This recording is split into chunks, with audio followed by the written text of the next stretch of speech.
बच्चों, चलो ठीक है, हमारा जो है मेंस्ट्रुएशन स्टार्ट हो गया है और हमने बेसिक सब चीज़ें करा दिया, फार्मूला वगैरह करा दिया, 2D 3D सबका।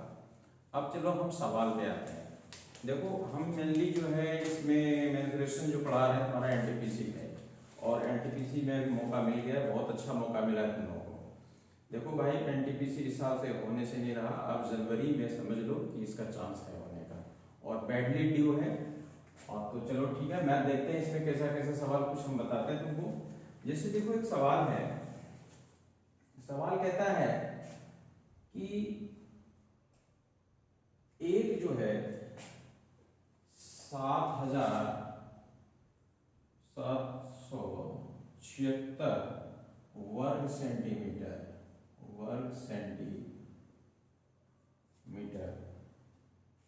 क्षेत्रफल के एक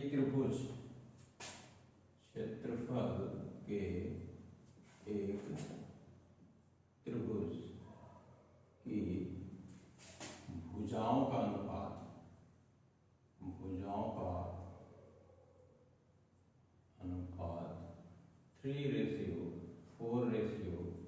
3:4:5 है।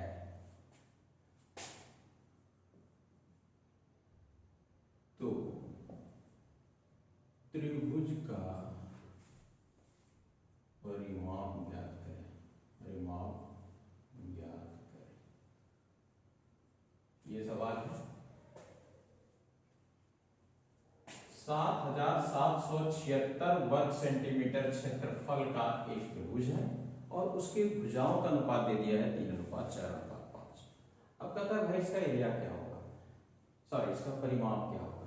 ठीक है, तो तुमको पता है यदि यह एक त्रिभुज है यहाँ पर 3 है, यहाँ पर 4 है, यहाँ 5 है, तो तुम्हें ये समझ में आना चाहिए भाई 3, 4, 5 तो पाइथागोरियन ट्रिपलेट्स। पाइथागोरियन ट्रिपलेट्स का मतलब हुआ ये जो ट्रिपलेट्स हैं ये काम आते हैं किसमें, समकोण त्रिभुज में। यानी तुम्हें ये समझ में आया कि ये त्रिभुज कैसा है, तो समकोण त्रिभुज है। तो ये मान लिया जाए 3 होगा तो ये 4 और ये क्या हो जाएगा 5। ठीक है, अब देखो एरिया क्या होगा इसका। एरिया इसका क्या हो गया भाई, half into P into B. चूंकि ये एरिया है तो यहाँ पर भाई सेंटीमीटर स्क्वायर तो होना ही है। यही दिया हुआ है कितना तुम्हारा 7,776। अब देखो यहां से यदि हम करते हैं तुम्हारा कितना हो गया 6 सेंटीमीटर स्क्वायर इक्वल टू 7776। अब देखो यदि हम यहां से काट दें तो कितना हो जाएगा 6 1 जा 6, कितना बचा हुआ 6 2 जा 12, कितना बचेगा 5, 6 9 जा 6 6, यानी सेंटीमीटर स्क्वायर इक्वल टू क्या निकला 1296। अब देखो 1 सेंटीमीटर स्क्वायर, तो 1 सेंटीमीटर बराबर क्या होगा, 1 सेंटीमीटर बराबर क्या हो जाएगा 1296 का स्क्वायर रूट। और देखो इसका आंसर कितना होगा 1296 का स्क्वायर रूट क्या होगा। अब देखो 1296 का स्क्वायर रूट क्या होना चाहिए, निकालोगे तो कितना पाओगे, शायद 36 होगा। कितना होगा 36। यानी हमें ये समझ में आया कि 1 सेंटीमीटर इक्वल टू 36, तो 3 सेंटीमीटर इक्वल टू कितना हो जाएगा 36 इंटू 3, यानी कितना 108 सेंटीमीटर। 4 सेंटीमीटर इक्वल टू क्या हो जाएगा 36 इंटू 4, यानी 144 सेंटीमीटर। अब देखो 5 सेंटीमीटर इक्वल टू क्या हो जाएगा 36 इंटू 5, यानी 5 6 30, 5 3 15 3 18, 180 सेंटीमीटर। अब निकालने क्या बोला गया भाई परिमाप। देखो P बराबर क्या होता है, P बराबर क्या होगा सारे भुजाओं के साइड का सम ऑफ ऑल साइड्स। तो अब तुम्हें सारा साइड्स पता चल गया। पहला कितना है 108, दूसरा 144 और तीसरा 180। जोड़ दो 8 4 12, 9 4 13, 1 2 3 4, 432 सेंटीमीटर तुम्हारा आंसर है। ठीक है, ऐसे सवाल को हम ऐसे बनाएंगे। चलो दूसरा सवाल लेते हैं भाई, ये सारे क्वेश्चन पूछे हुए क्वेश्चन हैं। चलो अगला क्वेश्चन हम देखते हैं। चलो लिखो फटाफट एक क्वेश्चन लिखो।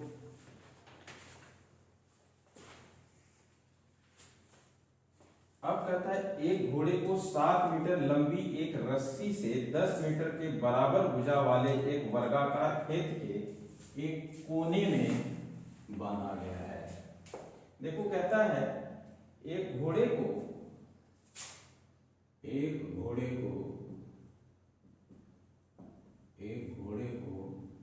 7 सेंटीमीटर लंबी रस्सी से 10 सेंटीमीटर भुजा वाले एक वर्गाकार खेत के एक कोने में बांधा गया है।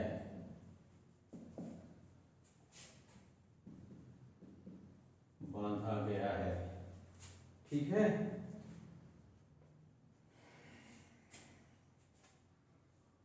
कहता है चलने से बचे हुए भाग का क्षेत्रफल बताइए। बचे हुए भाग का क्षेत्रफल ज्ञात करें। क्षेत्रफल बताएं।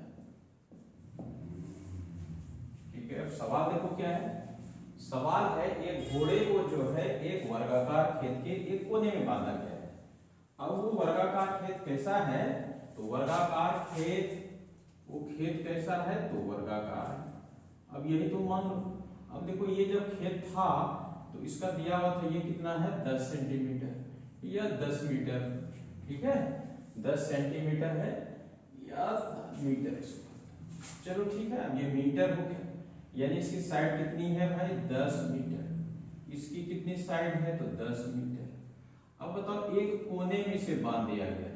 मान लिया एक कोने में बांध दिया तो रस्सी जो है कहां तक आएगा, रस्सी कहां तक पहुंचेगा 7 मीटर तक ही पहुंच पाएगा। ठीक है तो ये घोड़ा कहां से कहां तक चल सकता है, यहां से यहां तक, यानी कि इतने एरिया में ही चल पाएगा। ठीक है इतने ही एरिया में चल पाएगा।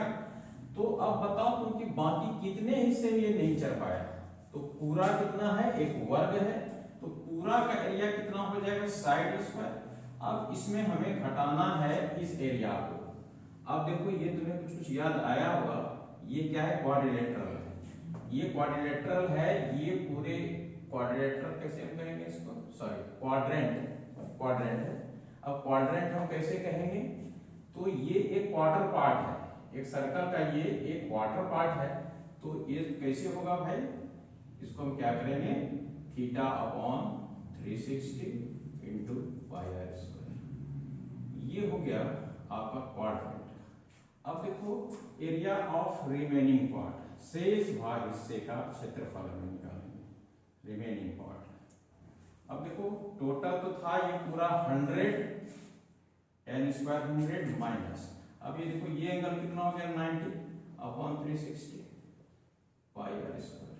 अब r कितना है यहाँ पे, यही 7 रहेगा 7 इंटू 7, यहाँ से काट दो 4 टाइम्स। अब देखो 100 माइनस इसका वैल्यू कितना हो जाएगा 22 अपॉन 7 इंटू 7 इंटू 7, और नीचे क्या है हमारा 4। ये देखो एक खत्म 2 से खत्म हो गया यहाँ पे, यानी 100 में कितना माइनस कर देंगे, एक 7 तो खत्म है। अब ये 7/2 मीन्स व्हाट, ये कितना है यहाँ पे 11 है, ये 11 है, तो 11 माइनस 7/2 11 इंटू 7/2, और 7/2 कितना होता है 3.5। अब देखो 100 में माइनस कर दो तो कितना, ये कर दो 58, यानी कि हमारा 100 में 58.5 जब खत्म होगा तो कितना होगा, यदि 58 खत्म हो जाता है तो कितना होता है 42। अब 58.5 है तो 41.5 हमारा मीटर स्क्वायर ये हो जाएगा। ये सवाल हो गया। चलो अब देखो एक अगला सवाल करा था, बहुत इंपॉर्टेंट सवाल है, बहुत इंपॉर्टेंट सवाल है। चलो देखो भाई, अब कहता है 14 सेंटीमीटर त्रिज्या वाले एक वृत्त की जीवा,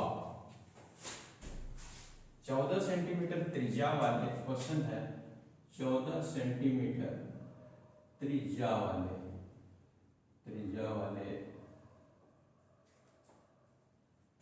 एक वृत्त की जीवा, एक वृत्त की जीवा केंद्र पर 90 डिग्री का कोण बनाता है, 90 डिग्री का कोण बनाता है।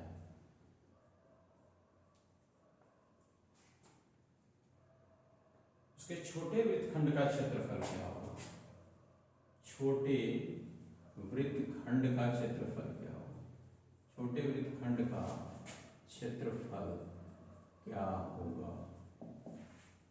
अब ये क्वेश्चन है, क्वेश्चन देख के समझ में आ गया होगा भाई ये वृत्त का सवाल है। चलो ठीक है, वृत्त में होता है ये जीवा जिसको कॉर्ड बोलते हैं इसमें। चलो ये सर्कल, अब भाई ये हमने सर्कल बनाया, अब इसमें कहता है कि इसका रेडियस कितना है, तो 14 सेंटीमीटर रेडियस है। चलो हम यहाँ से यहाँ तक का ले लिया, 14 सेंटीमीटर ये हो गया रेडियस दिया हुआ, ठीक है। अब कहता है कि इसका कॉर्ड जो है 90 डिग्री का एंगल बनाता है। अब ये कॉर्ड जो है कहाँ है, कहीं भी ले लो, कॉर्ड यहाँ ले लो, यहाँ ले लो, कहीं भी ले लो कॉर्ड इसका। लेकिन ये क्या कहता है कि यहाँ पर क्या करता है, ये 90 डिग्री का एंगल बना रहा है, यानी ये एंगल हमारा क्या हो गया 90 डिग्री, यानी ये हमारा 90 डिग्री जो है तो अंदर में क्या हो गया हमारा एक राइट एंगल ट्रायंगल हो गया। अब देखो ये जो कॉर्ड है, ये जो कॉर्ड है, ये कॉर्ड दो वृत्तखंड बनाता है। कोई भी सर्कल में कॉर्ड क्या करता है, ये हो गया दीर्घ वृत्तखंड और ये क्या हो गया लघु वृत्तखंड हो गया। ये हो गया मेजर पार्ट हो गया इसका, और ये क्या हो गया माइनर पार्ट हो गया, ठीक है। मेजर सेगमेंट हो गया और ये हो गया माइनर सेगमेंट हो गया। तो कहता है भाई इसका एरिया बताओ कितना होगा। अब तुम ये बताओ कि ये एक सेक्टर भी तो है, इस सेक्टर में यदि हम इसका एरिया हटा दें तो ये बचेगा कि नहीं। चलो ठीक है, मान लो O केंद्र वाला एक वृत्त है, तो ये पूरा क्या हो गया हमारा त्रिज्यखंड। अब यदि हम शेडेड रीजन का ही निकालना है, लघु वृत्तखंड जो उसका यही है, तो देखो एरिया ऑफ माइनर सेगमेंट कहता है निकलना, एरिया ऑफ माइनर सेगमेंट यानी कि लघु वृत्तखंड का क्षेत्रफल कैसे निकलेगा भाई, ये सेक्टर जो है इसका एरिया में हम यदि ट्रायंगल का एरिया हटा देंगे तो हो जाएगा। अब तुम बताओ सेक्टर का एरिया क्या होता है, θ/360 इंटू पाई r स्क्वायर, और माइनस क्या हो जाएगा, ये एक राइट एंगल ट्रायंगल है, half into base into height, यही होगा। चलो ठीक है, अब देखो ये रेडियस दिया हुआ है कितना 40, ये कितना दिया है 40। अब देखो थीटा कितना होगा यहाँ पे 90/360 हो गया। अब चलो यहाँ पे पाई है, तो पाई का वैल्यू 22/7, r कितना है 14 इंटू 40 और माइनस हाफ, और इस ट्रायंगल का बेस और हाइट दोनों कितना है सेम है, तो यहाँ हो जाएगा 14 इंटू 40। अब देखो यहाँ से काटो इसको, यहाँ से 4 बार, यहाँ से 2 बार, यहाँ से 11 टाइम्स, यानी कि ये 11 हो गया, यहाँ से कितना हो गया 7 हो गया। तो अब तुम्हारा क्या हो गया, हमने ये सेक्टर का एरिया निकाला, तो सेक्टर का एरिया क्या है हमारा, तो 11 इंटू 14, 11 इंटू 14 हुआ और माइनस हो गया 14 इंटू 7। अब देखो 14 को कर दिया बाहर, तो 11 में जब 7 माइनस हो गया तो 4 हो गया, यानी हमारा आंसर कितना हो गया, इतना स्क्वायर हो गया हमारा आंसर, ठीक है। चलो ये भी बढ़िया सवाल था। चलो एक और सवाल हम देखते हैं, कहता है एक अर्धवृत्ताकार धनुष की परिमाप 72 सेंटीमीटर है, तो उस धनुष का व्यास ज्ञात कीजिए। बहुत बेहतरीन सवाल है। एक अर्धवृत्ताकार धनुष का परिमाप, कहता है एक अर्धवृत्ताकार धनुष का परिमाप, ये लो एक अर्धवृत्ताकार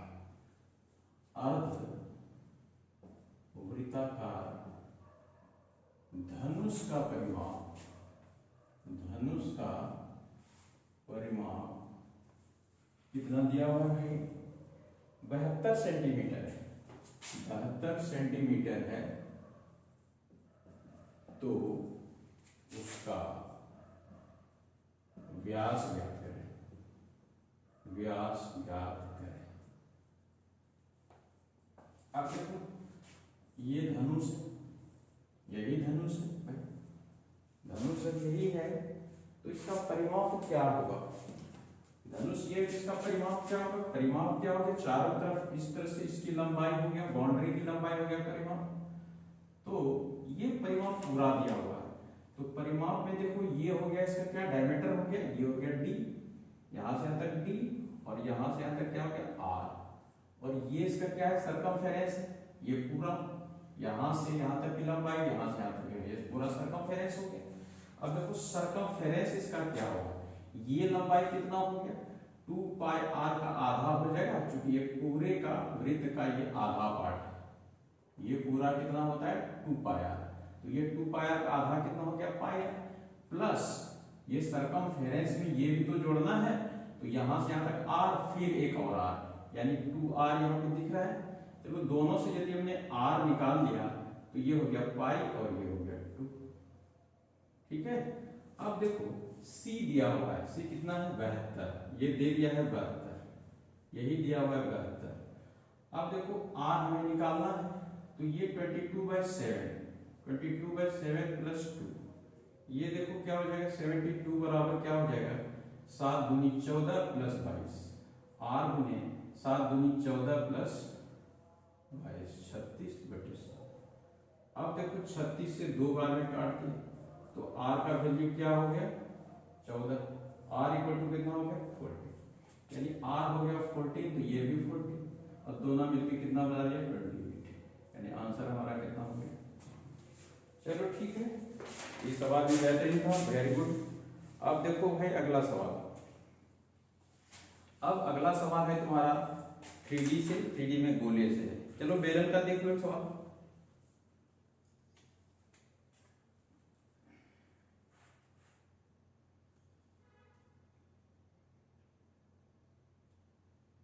चलो एक बेलन से सवाल लिखो। एक बेलन की त्रिज्या और ऊंचाई का अनुपात 5:7 है। इस सिलेंडर से सवाल देते हैं, तो सिलेंडर में सवाल क्या दिया है, एक बेलन की त्रिज्या और ऊंचाई का अनुपात, एक बेलन के त्रिज्या और ऊंचाई का अनुपात, त्रिज्या और ऊंचाई का अनुपात दिया है भाई, यहाँ पे अनुपात देखो कितना दिया है, अनुपात दे दिया है हमारा 5.7, 5.5:7, और उसका वॉल्यूम दिया हुआ है, और आयतन दिया है कितना 550 सेंटीमीटर क्यूब, 550 सेंटीमीटर क्यूब। उसके वक्र पृष्ठ का क्षेत्रफल क्या है, वक्र पृष्ठ का क्षेत्रफल ज्ञात करें, वक्र पृष्ठ का क्षेत्रफल ज्ञात। चलो ठीक है, अब देखो इसमें ऑप्शन दिया हुआ है 110, ऑप्शन दिया हुआ है 444, ऑप्शन दिया हुआ है 220, ऑप्शन दिया हुआ है 600। अब इसमें से आंसर कौन सा होगा, ठीक है। अब आंसर क्या है देखते हैं। तो एक बेलन का त्रिज्या और ऊंचाई का अनुपात दिया है 5:7, चलो यही है, मान लिया जाए बेलन तुम्हारा, यही बेलन। अब त्रिज्या का ऊंचाई और तुम्हारा त्रिज्या ये दोनों दे दिया, यानी कि ये दे दिया है r और ये भी दिया है कितना ये h, यानी r रेशियो h दे दिया है तुम्हारा 5:7, और वॉल्यूम दिया हुआ है। अब देखो वॉल्यूम जो है सिलेंडर का वॉल्यूम क्या होता है, यानी ये जो 550 है ये क्या है पाई r स्क्वायर h है, वॉल्यूम क्या होता है पाई r स्क्वायर h 550 दिया। अब देखो यहाँ पे 22/7, अब देखो r क्या हो जाएगा 5, r की जगह पे 5 का स्क्वायर, h की जगह पे क्या हो जाएगा 7, इक्वल टू हो गया 5 इंटू, अब देखो 22/7 इंटू 5 गुने 5 गुने 7, क्योंकि वॉल्यूम ये है तो यहाँ पर क्या होगा सेंटीमीटर क्यूब होगा, और यही दिया है इतना। अब देखो यहाँ से यदि हम कट करें तो यहाँ पर क्या हो जाएगा 110। अब देखो इसको यदि हम कर दें तो इससे खत्म हो जाए, इससे करें इसको तो 2 टाइम्स में ये दो खत्म। अब देखो क्या रहा हमारे पास एक यहाँ पे 7 है और एक ये 7 है, और तो कुछ भी नहीं है। यानी कि हुआ क्या, 7 और ये 7 भी खत्म हो गया। अब हमारे पास क्या है, कुछ नहीं, सेंटीमीटर क्यूब बराबर क्या होगा, यानी सेंटीमीटर बराबर क्या हो जाएगा, इसका क्यूब रूट। तो कितना होगा, क्यूब रूट कितना हो गया होगा, यानी कि जो रेशियो है, ये जो रेशियो दिया हुआ था 5:7, तो ये क्या हो गया 5:1 और ये क्या हो गया 7:1, यानी ये 5 सेंटीमीटर और ये 7 सेंटीमीटर। निकालना क्या है, वक्र पृष्ठ का क्षेत्रफल, यानी कि कर्व सरफेस एरिया जब तुम निकालोगे तो फॉर्मूला तो डालना है तुमको 2πr/h, यानी 2 × 22/7 और यहाँ पे r की जगह पे 5 रखो और ये क्या रखो 7 रखो। ये खत्म हो गया, 5 दूनी 10 गुने 22 220 आंसर हो गया 220। ठीक है,